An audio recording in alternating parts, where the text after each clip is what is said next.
And we're live. All right, so we are live, and it is Wednesday, which is typically Wisdom Wednesday. I haven't done one of these shows in a while, but I'm back. And I'm back with a very powerful speaker in her own right. I invited her to come on today. I just kind of said, you know what? Since we're going to do a live at 1 o'clock, why don't you just stay with me and come on for the next live stream? And she agreed. So I have Gigi to introduce you to, and she is a visionary and revelation motivator. Am I saying that correctly? Yes. Okay. I'm going to allow you to introduce yourself just a little bit, and then we'll go into today's topic, because I know that people they're probably wondering, oh, who's this person that's on here? So why don't you introduce yourself, just so people can have an idea of who we're talking about. Okay. Hello, everyone. My name is Eugenia Harris. I go by Gigi. I became Gigi when I had grandkids, and I stayed Gigi when I met Gina. So, because they call me Gina for short, and we don't want to get it confused, kind of makes it challenging for everyone. So, I love being called Gigi, though. There's a lot of energy, compassion, and love behind being Gigi. And not there isn't with being Gina, but it works for me. I am a visionary and a revelation motivator. As a visionary, I see solutions, and a lot of times I see multiple solutions. So, and they're not always for me. A lot of times they're for others. So, when recognizing that, I'm able to help others see their vision. And as a revelation motivator, I help people reveal their inner truth to see who they truly are, what they truly desire, and where they truly want to go, and help motivate them to bring that to the outside so they can do it. Now, you're going to see a lot more of Gigi in months to come, and that's because Gigi is also my business partner. We just did a soft launch of our business called Nouvelle Glam Spa and Healing Center. So you'll hear a little bit more about that, and you'll hear a lot more from Gigi, like I said. But I invited her to come on because when we met a few months ago, yes, we haven't known each other forever, but it seems like we have, because there was just something about her, and we clicked. Right, so I wanted her to come on today to join me in this wisdom. I call them Wisdom Wednesdays, and today is all about, the topic is called The Body Keeps the Score. Well, for those of you who don't know me, I'm kind of assuming that everybody knows me since I've been on social media for a while. My name is Gina, and I call myself a complementary therapist practitioner. And that basically means that I work with a lot of different types of alternative therapies to help people to achieve wholeness, to achieve healing. And that's because back in, I think it's 2012, I was first diagnosed with lupus and a host of other things. And I was searching for a way to heal myself, because I was always told by my doctors, well, lupus is incurable. And I basically said, you know what? No, I'm not taking that on. There has got to be a way. So after basically kind of throwing pharmaceuticals to the side, I started really searching into herbalism and aromatherapy and sound healing and quite a few other things. And I found things that worked for me, found things that didn't. And it's going to be the same thing for you as well. But because I'm certified in so many different things, from being a vegan nutritionist to an art therapy life coach and quite a few other things, I found that this title kind of sums up everything, right? So in addition to being a master herbalist, that was actually my first certification, was really just learning how to work with plant medicine to achieve wholeness within my body. And then that led to aromatherapy, which is also derived from herbs and plants, and then into a few other things. So that is what I'm bringing to the table here. But like I said, Gigi is a business partner, and she comes here with many accolades as well. And she's a powerful speaker, and that's one of the things I noticed about her when we first met. So I know that she is going to be bringing loads of wisdom to today's topic. And like I said, it's called The Body Keeps the Score. If you have any questions at all, please feel free to post them in the comment section. And if you have not given StreamYard permission to show your comments, all you've got to do is go to streamyard.com/Facebook, answer a couple questions, and boom, I am going to be able to see your comments here, and we'll be able to address them, right? So a lot more on the Nobel Glam Spa and Healing Center. You will be seeing that throughout Facebook and other social media.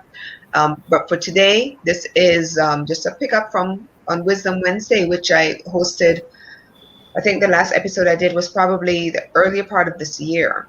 But I decided, now is the time. 6 months left throughout the year. Let's make these last 6 months of 2021 really powerful, and re-seize the vision, re-empower the vision, and move on, right?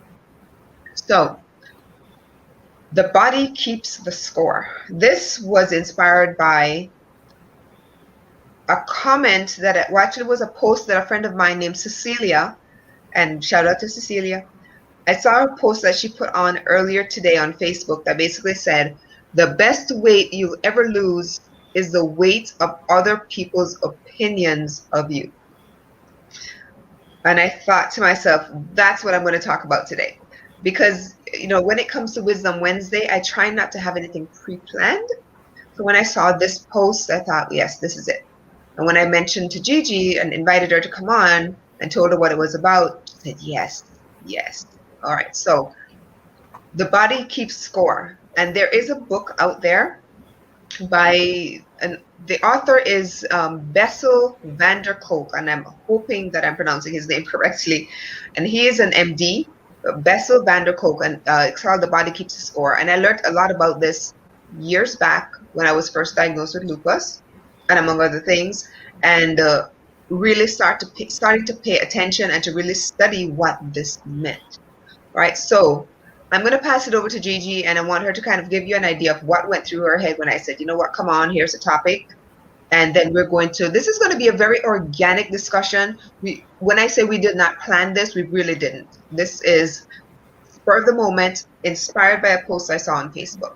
But I'm sure that a lot of you watching and listening can relate to a lot of the wisdom that we gained when we started to talk about, what this title could really mean. All right.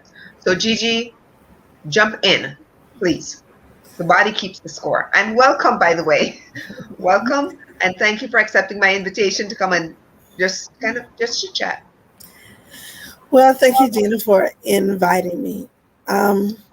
Well, when I think about that post, I recall that growing up, everyone was always trying to either measure up or separate from opinions.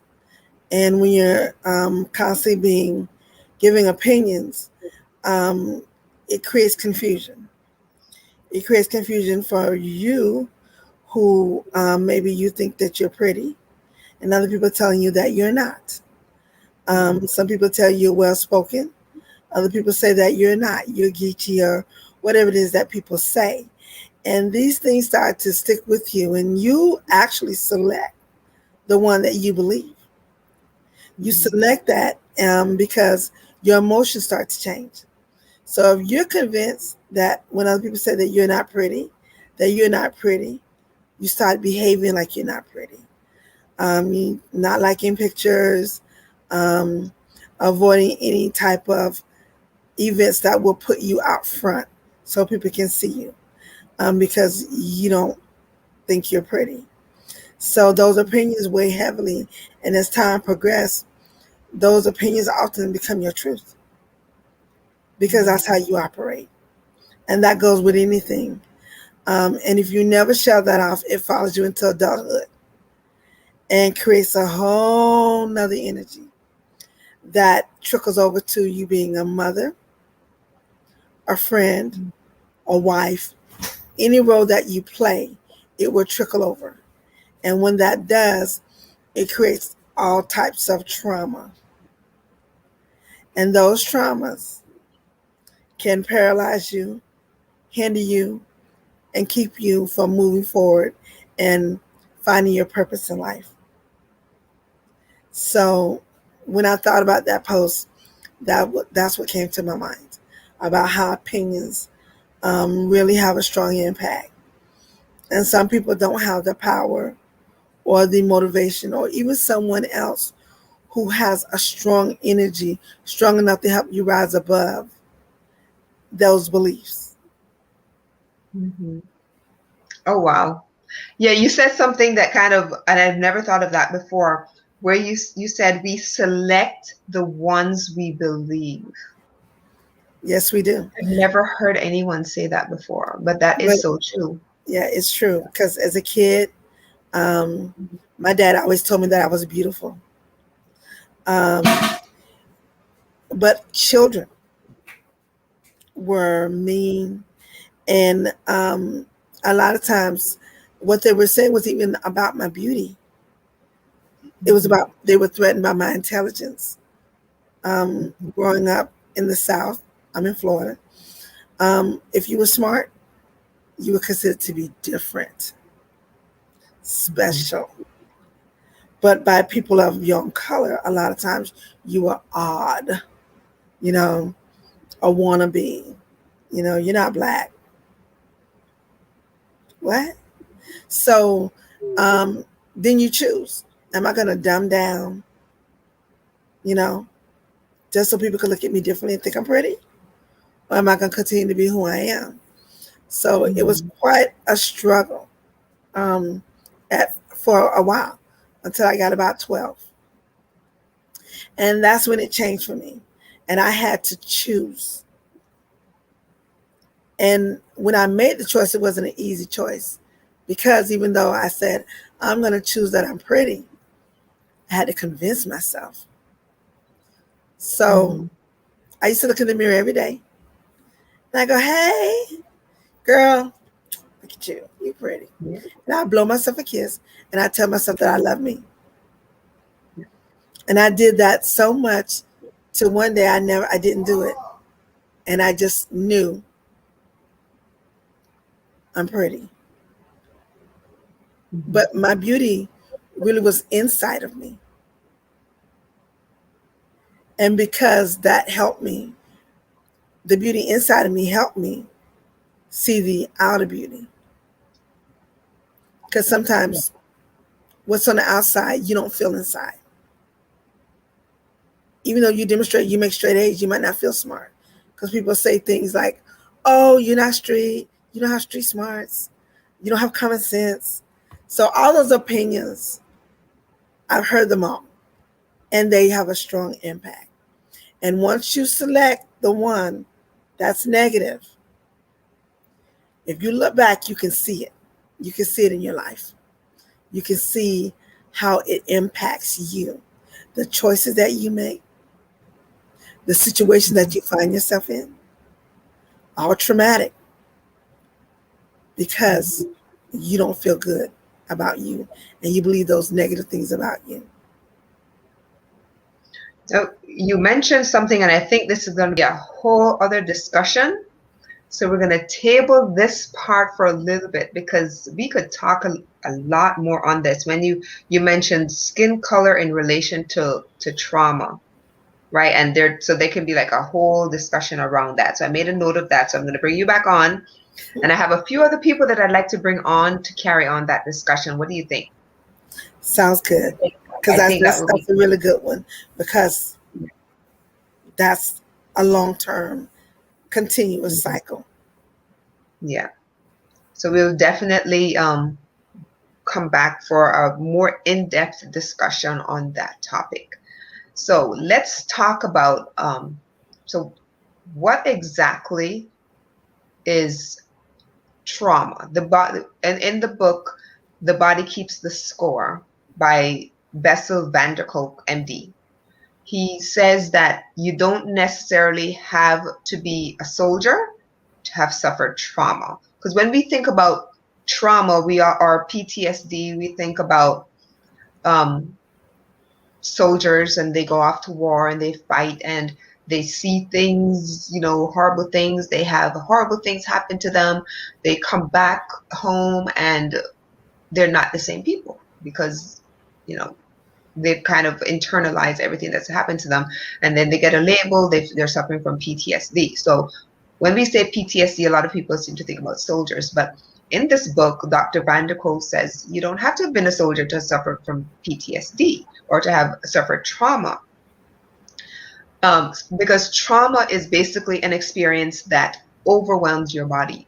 So we're going to talk a little bit about what those types of traumas can be and how why we feel that the body holds on to different traumas that we go through, right? So I have a list of different things that that are considered to be traumas, and are things that may have contributed to traumas that we've gone through. Things like neglect. And we don't necessarily think, we're talking about, when kids are younger, their parents might have neglected them. Things like sexual abuse, we mentioned war, domestic violence is another one.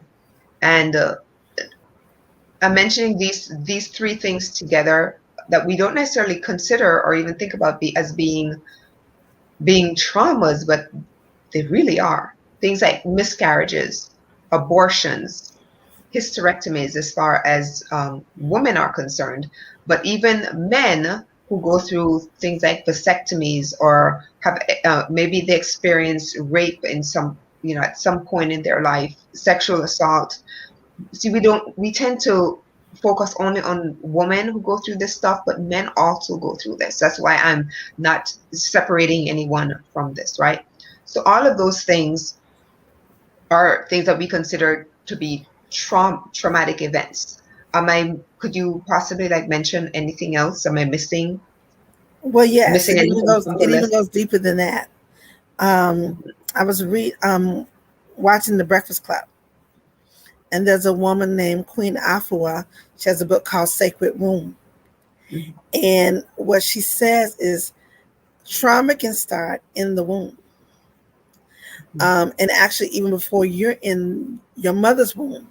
I just read that Lane Redmond says it can start in your grandmother's womb, because as you're developing, as your mother was developing, you developed at some point in the womb.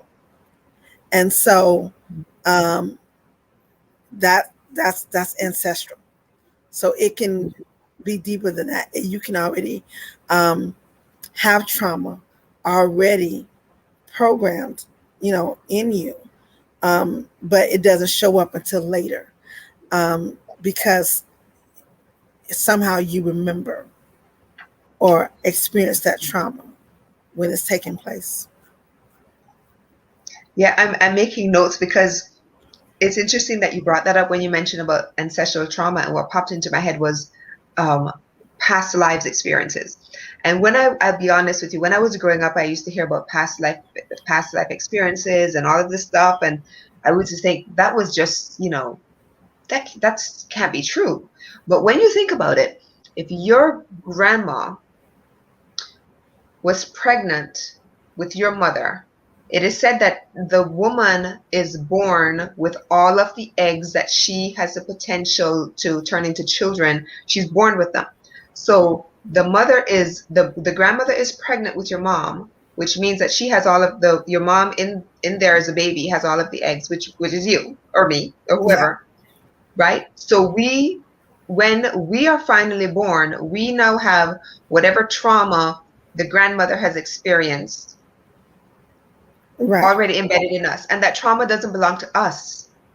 It doesn't belong to us, but we feel the effects of that trauma, right? Right. Simply because the grandmother experienced it. And then that was also passed down to the mother, and whatever experiences the mother had while she was pregnant gets passed on to you. So now we're hit with a double whammy. Yeah. And a lot of people don't really think of it in terms of that. So when I started to look at past life experiences, it's like, we're so right. we're experiencing things that our mother experienced, that our grandmother experienced, and all the way down, Yeah. right? And we have these issues with some things and we don't even know why.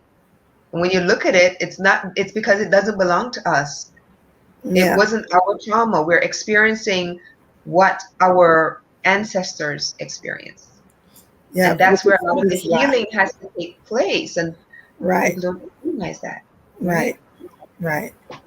Right. And what Lane Redmond says is she calls it cellular life. Egg cellular life is what it's called. And by the time the fetus is 4 months old, all the eggs are there. It's amazing. When I first heard that, I thought, wow, that explains so much, because a lot of times a parent would be like, I don't know what's wrong with my child. Mm-hmm. You know, I took care of myself when I was pregnant. You know what I'm saying? I did all the right things, I had a good environment, played classical music, just the whole, all the things they tell you to do. But there's just something is off and they can't figure it out.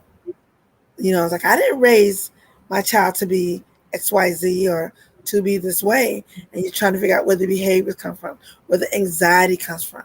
Anxiety is a big one. You know, kids exhibiting anxiety in their young age, and then sometimes you don't get to really recognize it as anxiety until you become an adult. Because I have someone in my life that used to always tell her, you have anxiety. And I'm going to tell her that she was like in her late teens and early 20s. She goes, no, I don't. And it wasn't until she had a real moment where she was paralyzed. She couldn't move. And she couldn't figure out why. And then she said, oh, they said I had an anxiety attack. I don't know where all this comes from. You've had anxiety for quite some time. Just a lot of times you don't recognize it as anxiety. Mm-hmm. And I have a note written down here. There is a lifelong cost of burying traumatic experiences. And that is so true. So right now we're talking about ancestral trauma, stuff that we have that we don't know why. And, we go through, like you said, with your friend, we have these experiences and they say, oh, no, I don't have anxiety. There's just no way I have anxiety. But it Mm-hmm. doesn't necessarily belong to us. Like you said, your friend said, I don't know where all this stuff is coming from, right? But it's been there just lying dormant, and then we have an experience, and all of a sudden we Yep. have this reaction, right? Right. And yeah, so the thing is, when to heal, the challenging part is to try to heal from what doesn't even belong to us, because it's literally been encoded in our bodies. It's not impossible to heal from. No, anyone who's watching, don't get me wrong, because I have my own personal story.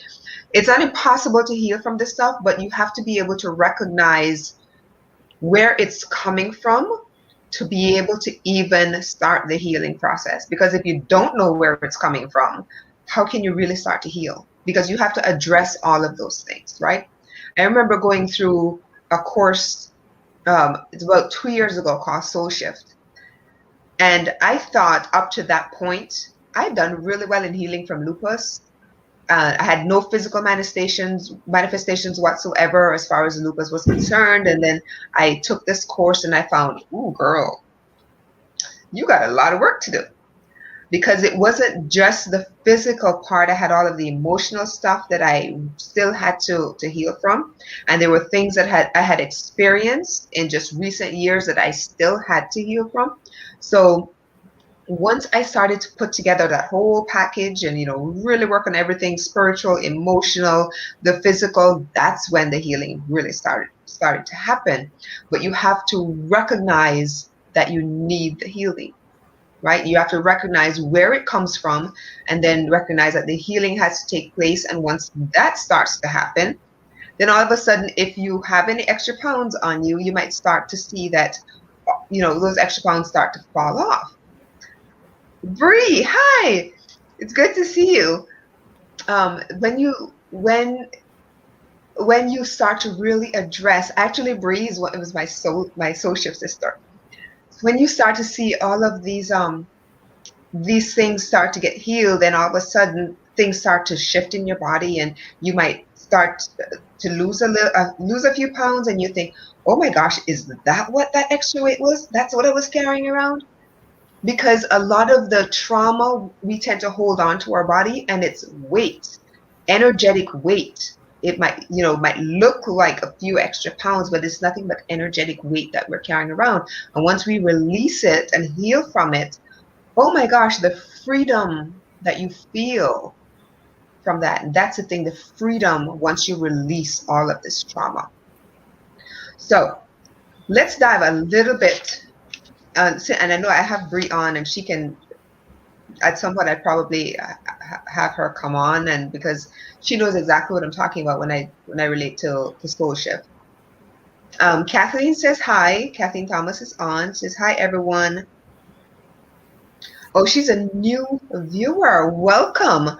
I'm starting a new episode of Wisdom Wednesday, and I invited my friend Gigi to come on. She's an amazing speaker, and she will be on, I'm sure, more than once. So welcome to you, Kathleen. It's good to see you here.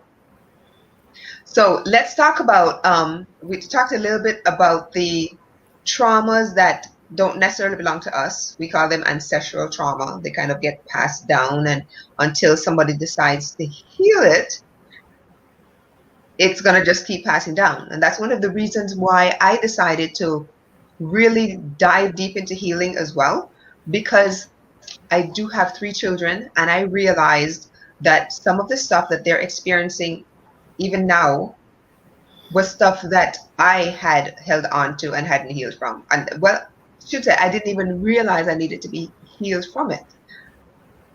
And some of that was ancestral trauma. Some of it was some physical things that I had gone through that my kids had witnessed so we're going to talk a little bit about that. There's ancestral trauma, and there's also stuff that we go through, physically, like ourselves, and how that kind of trauma can lead to things like illness. And we're going to talk a little bit about that, all of the different things that it can lead to, right?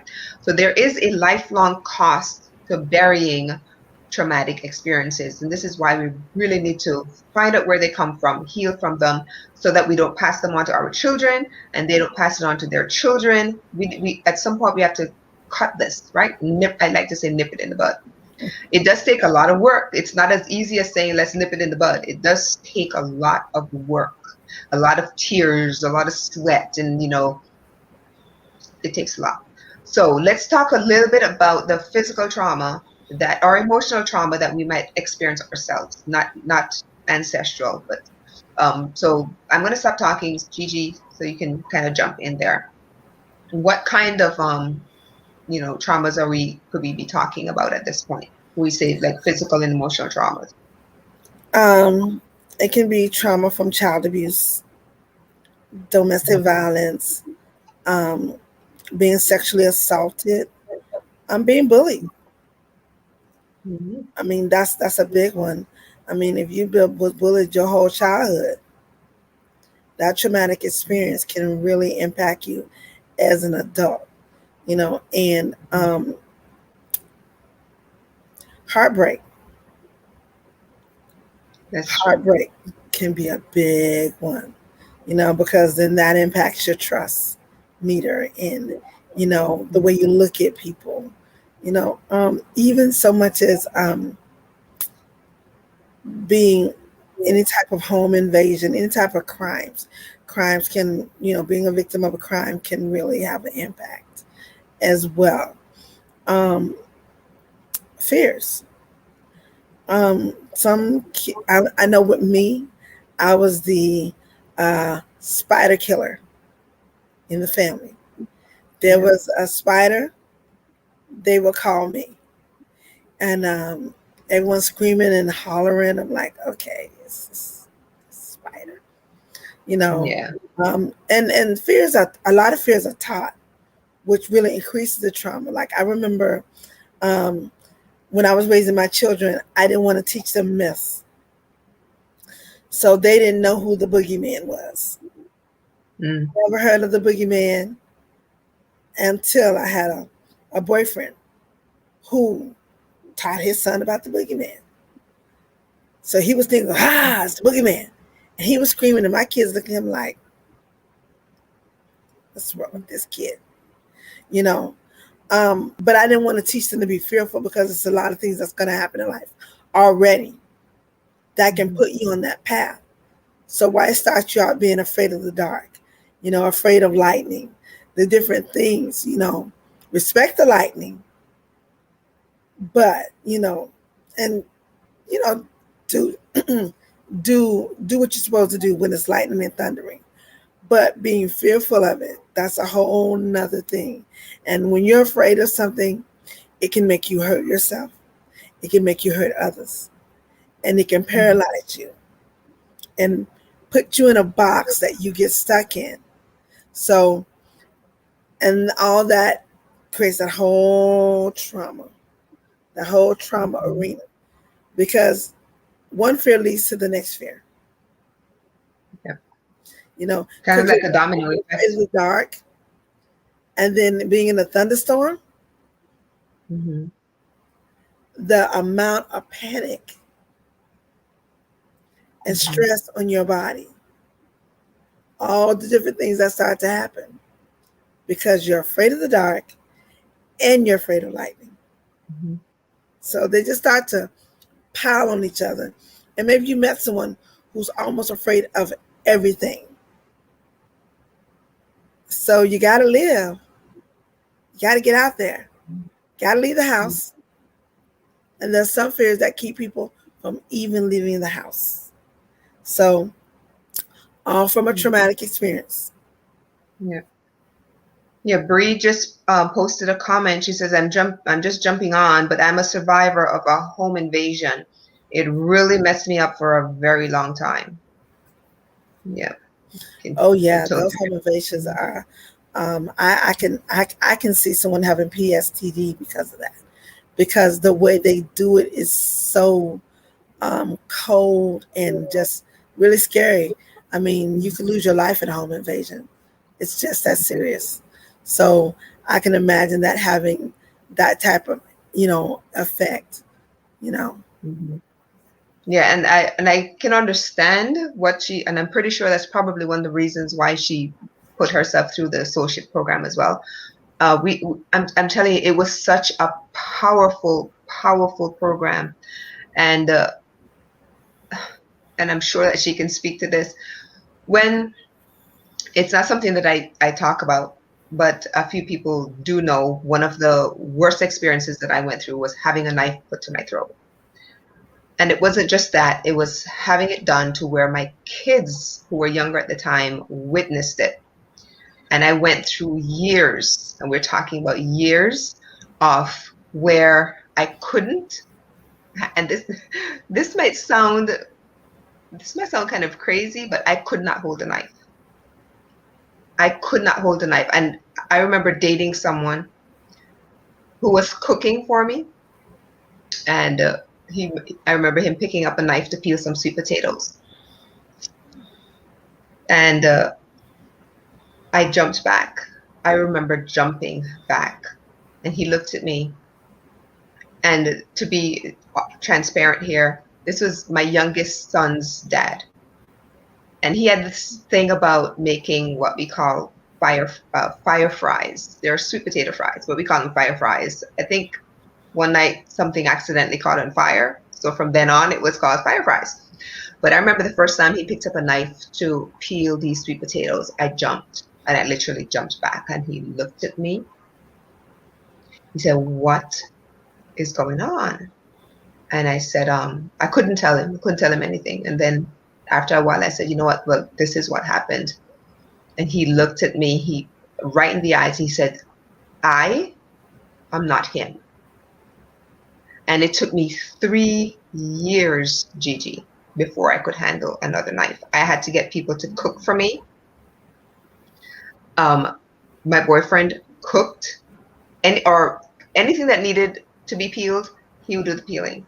But it took me quite a while, and it didn't occur to me that was an issue until, it occurred to me it was an issue, but I didn't know how to kind of heal from it until many, many years later. But it wasn't just the knife just wasn't the physical manifestation of the knife itself. It was that position that I was placed in. Because when I read this book called The Body Keeps the Score, I realized that the moment that happened, my body literally encoded that experience so that for years later, seeing a knife literally put me back to that place every single time. And I had to heal from the knife. I had to heal from that experience. I mean, the stuff I went through, the process I went through to heal from this one thing was what really took me on the true path to healing. I had over, according to doctors, there wasn't any sign of lupus in my body. There wasn't a sign of any of the other illnesses in my body, but there was something else lingering. And I realized that it was on a cellular level. All of this, when people experience trauma, it goes to a cellular level, and people don't realize that. And you really have to want this healing to. I can distinctly remember that it was like deep meditation, and it was hard. It was hard work because it was like visualizing every cell in your body just gently releasing that traumatic experience and every other traumatic experience that me or anybody else could have gone through.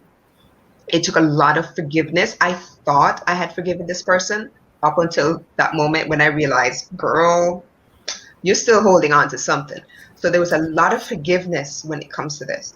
And I know I'm Right. talking, Yeah. right? But forgiveness is huge when it comes to healing, because you can say that you forgive, but when you truly forgive, the freedom that comes with that and the healing that comes with that as well, things just kind of rough off. I like to use it, just Yeah. And rough off. yeah.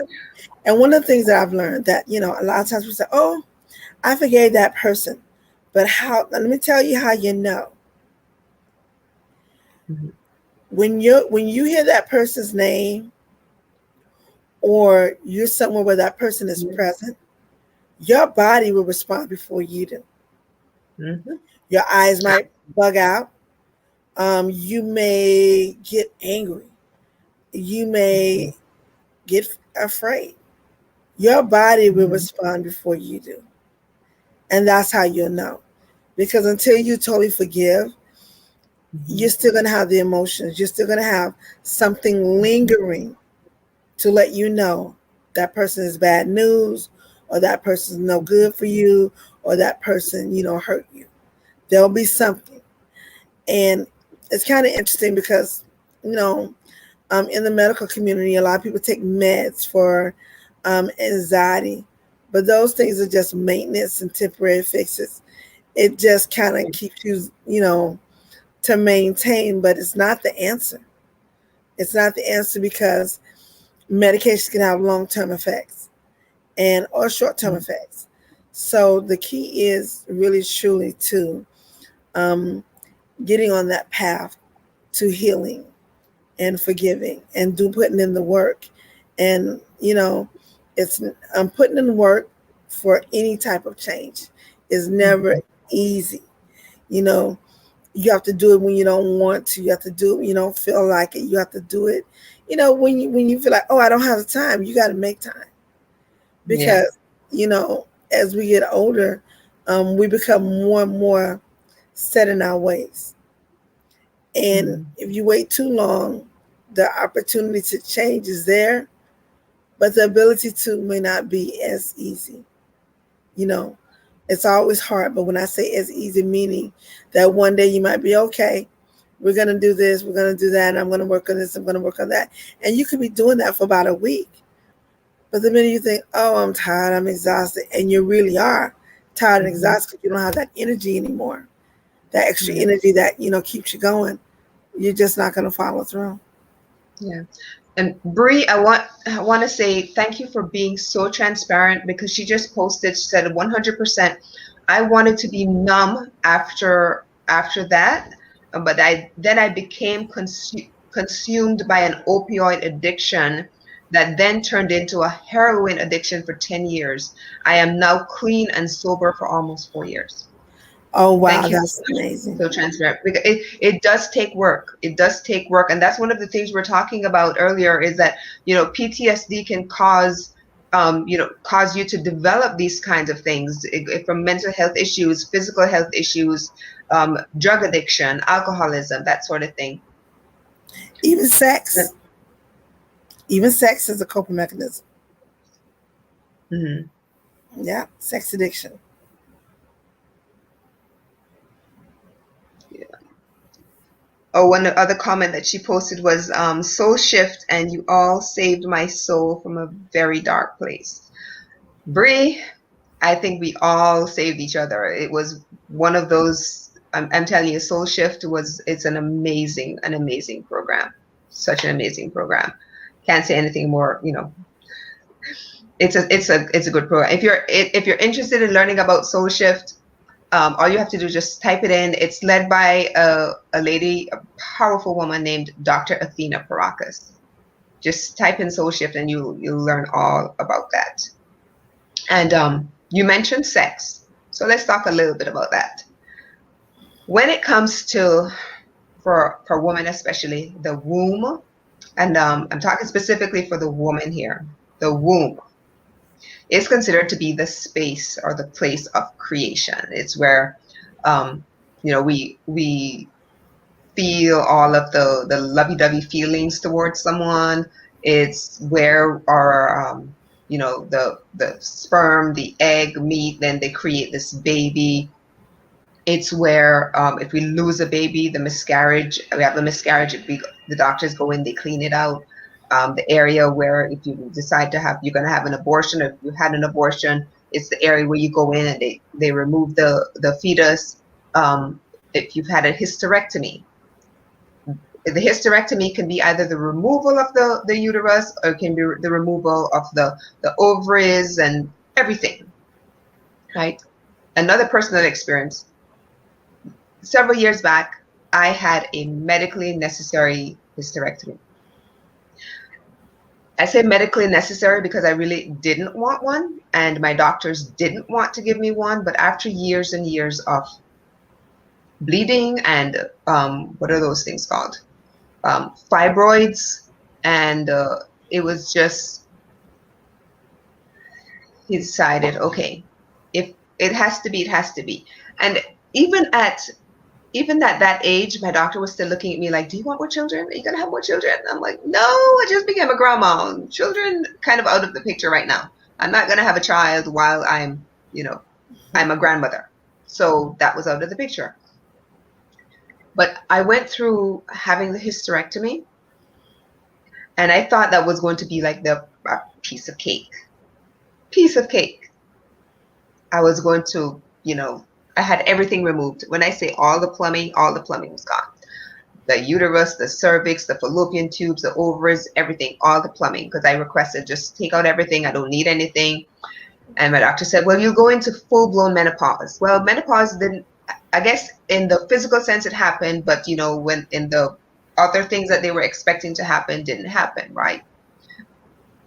So I was pretty good in that sense, but it wasn't until a couple years, excuse me a second, let me drink something.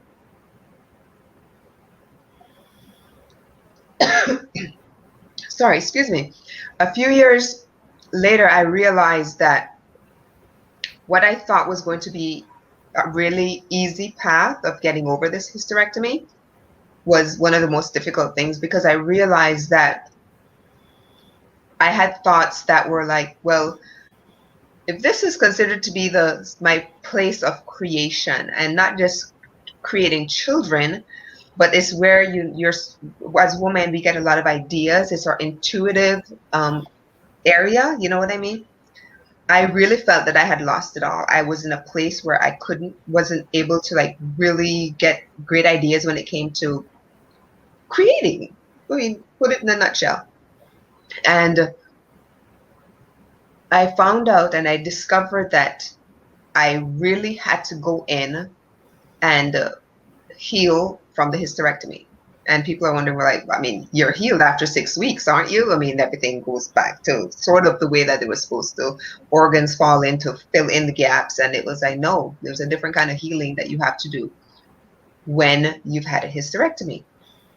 Right. So I found myself with a notepad and a pen, and I was writing letters to my uterus and writing letters to my ovaries. And I know it sounds weird, and we're being really, really open here. For those of you who are watching, yes, you know, I was writing letters and pouring my heart out onto a page, asking my creation area, my uterus, fallopian tubes, ovaries, everything, to forgive me. And I was also expressing gratitude, you know. And it was, I think, after 2 years of doing that, as well as painting, because for those of you who don't know me, I am an artist as well. And I have a painting that I created where I basically, it was another part of the healing process for me to get it poured onto canvas, right? And that, I think, was the culmination of the healing process for me, was to get this painting finished. But I've got poems that I've written to my ovaries, my uterus, fallopian tubes, all of that stuff. And then the painting. And it was a long process. And I thought it was going to be like, okay, after 6 weeks it will be healed and I'll be done with it. It wasn't. It wasn't as easy. And I think a lot of trauma that people feel, a lot of things that people experience after going through something like that, they don't realize that you're literally like ripping out your creation center. And there is a gap there. And I've been told that even though that your creation center is not there anymore, energetically it is. So you can still create, but for me there was something missing, and I had to go in and heal from that first before I could even move on. Bree says intense sacral chakra work. Yes, it was. It sure was. So for women who go through things like that, don't be afraid to do the work, to heal from it. It doesn't matter what that particular traumatic experience was, as far as your what we refer to as the sacral chakra. And Bree mentioned that. If you're not familiar with what the sacral chakra is, it's considered to be your energy center, the womb, fallopian tubes, the ovaries, the cervix. That area is considered to be your sacral chakra. The word sacral, actually, you can see the word sacred that stands out there. That's your creation center, but not just for children, also for, your work that you're showing to the world. It's your intuitive area. It's where you get your ideas, that kind of stuff. So that's what we're referring to. And until women really heal that center, really heal that area, they're not really able to move on and do the work that we're supposed to be doing in this area. And I hope that is coming across in the way that it's intended. There is a lot of work, like Bree said, it does take a lot of work, and but it's so worth it. It really is so worth it to go in and do the work. I know of people who have gone, who've had issues in that area and have done like regression therapy. That's another thing, that don't feel like it's a woo-woo thing, because if you're experiencing something and you're not sure why, doing some regression therapy can actually help. Because I know women who have done regression therapy and have discovered that they have been sexually assaulted back when they were like 3 or 4, didn't understand why they were feeling certain things now. But now that they knew what happened, then they can go in and they can heal, right? But yet there is a lot of work, and it is intense work, like we said. I can hear you. Do it, right? Do the work. It is so worth it. It's worth it for you. It's worth it for your daughters and your sons. But it is so worth it to go in and do the work. Now I'm going to stop talking here because I could go on. But I sure hope that helps. And if you do want to share, if you feel like you could be a great guest on here, message me or message Gigi. I would love to have you on, and doesn't have to be today, but yeah, I'd love to put together a program where we talk about stuff like this, because it is such a need in this day and age. Doesn't matter how young you are or how old you are, we need to heal from these type of traumas that we didn't create for ourselves, but a lot of traumas that we actually create for ourselves and don't realize that the issues that we have created for ourselves, right? So back to you, Gigi. Well, gosh, that's a lot of information. It's very, very informative. And yes, it is important for us to um, heal from all the traumas that we've experienced, even the ones that you think, may be gone, you know, because sometimes it's just laying dormant, just waiting. And you don't want to be in the position of having a panic attack and being unable to move and no one able to figure out what's going on with you. You don't want to be in a position of um, just going into hiding and not answering your phone and just kind of like disconnecting from the whole world. And you yourself don't even know what's going on. Mm-hmm. And you don't want to be at the age where you're just stuck, because you can't be consistent enough to go through a program to help you heal from the traumatic experiences. So it's very important that anything that's impacting you, you recognize it, acknowledge it, and then put in the work to change. We have a comment here. Looks like Mooski Twin Mayo says she loved the content. So thank you for watching. Really appreciate all of the comments that we're receiving here. Bree again says intense sacral chakra work. It's really hard to heal. Hard to heal. Lots of hard work, but not impossible. You just have to be prepared to do the work, and you have to want to do the work. But you also have to recognize it first. You have to recognize that it's there, that you have something that you need to do the work on and do it. But it is, when you, like I said, it's hard, it is hard work, but it is so rewarding when you actually do the work. Another comment, Bree says, your light shines through, Gina. Oh, thank you so much, Bree. Thank you. Kathleen is saying information is very, very helpful. So I do appreciate all of the comments that are coming through. Yeah, so I know that today's topic was, I didn't expect it to be this heavy, but I'm glad that, like I said, I wanted it to be organic. I wanted it to just kind of flow. But I think this is a topic that we really needed to discuss it, right? So, and I read somewhere, I wrote a note down here that post-traumatic stress disorder actually causes more illnesses or more deaths than other typical illnesses do, because post-traumatic disorder can create things like mental health issues, physical health issues. It creates issues relating to education, and maybe that's another topic that we would have a more in-depth discussion on. It causes issues in relating to crime, relationships. We dealt with that just a little bit, alcoholism, and definitely drug addiction. So we can, possibly pick one of these topics and maybe do a weekly discussion on how post-traumatic stress disorder can affect those areas, because it's such a heavy topic though, so we don't want to, really drag it out. But the thing is, healing is necessary, and it is so important, and it's so rewarding. That's the thing. The healing from this, it is so, so rewarding. Anything else, Gigi?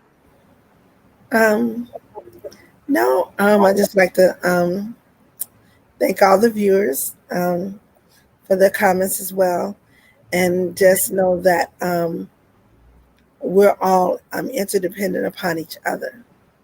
So sometimes, when people don't recognize things, when you point them out,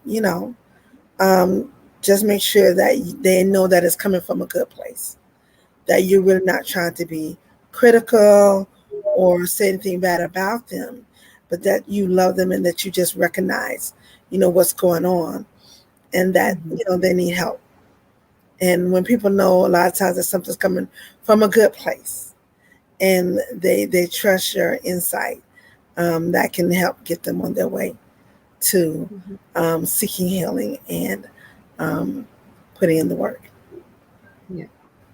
That is so true, because that's one of the things I've been working on over the last few months, is the way that I express things to people, because a lot of the times it comes across as being like judgmental, and it's totally unintentional. So that's one of the things we want to say is, all it is coming from a place of love and understanding, because chances are we have been there.